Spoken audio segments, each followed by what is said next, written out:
Have you ever been just gut level discouraged? On Sunday afternoon, I had one of those COVID-19 moments where everything was just dismaying and discouraging and disheartening. And it was hard to think about facing another week of the trudge, of the labor, and not knowing if I was doing the right thing. It just felt so discouraging.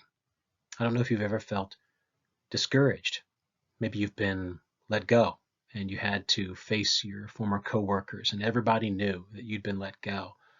Or you have to look the one who betrays you in the eyes and see no remorse and you feel so discouraged.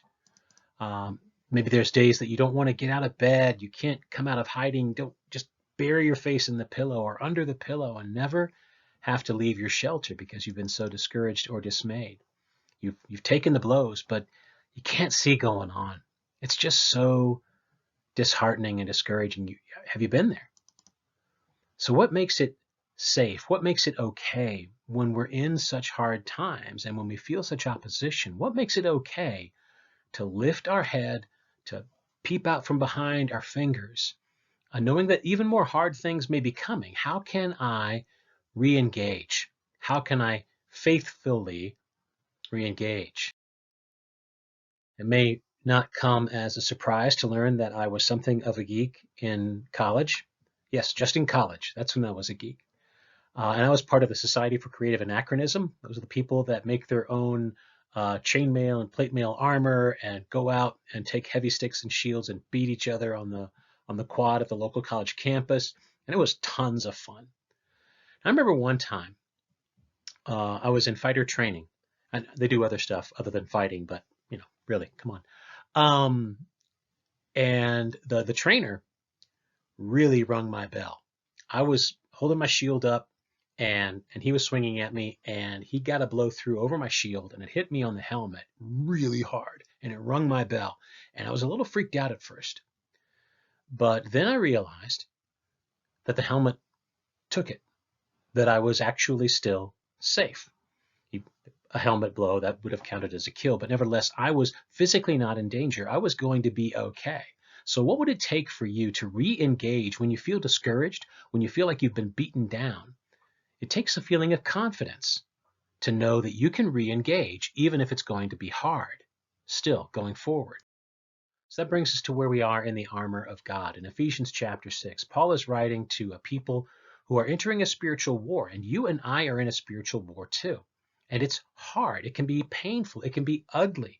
Our enemy is full of wrath, and it can feel scary sometimes to come out from behind the shield of faith and look and see what's coming, to feel the accusation and the burdens.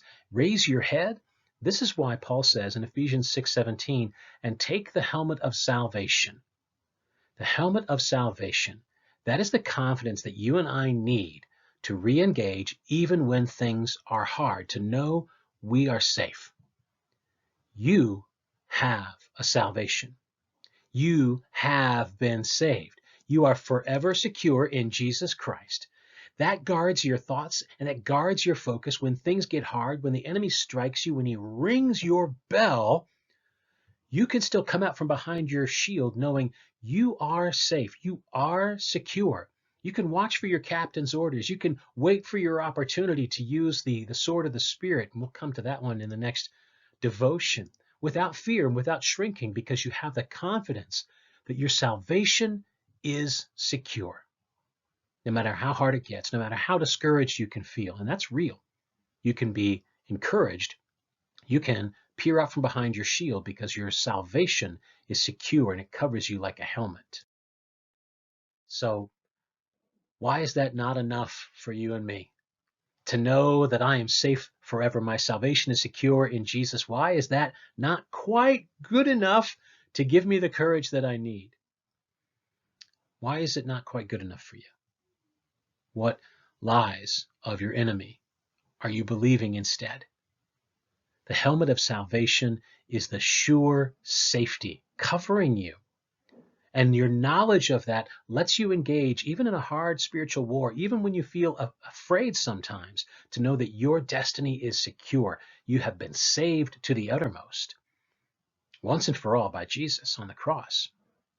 Yes, you've had your bell rung, right?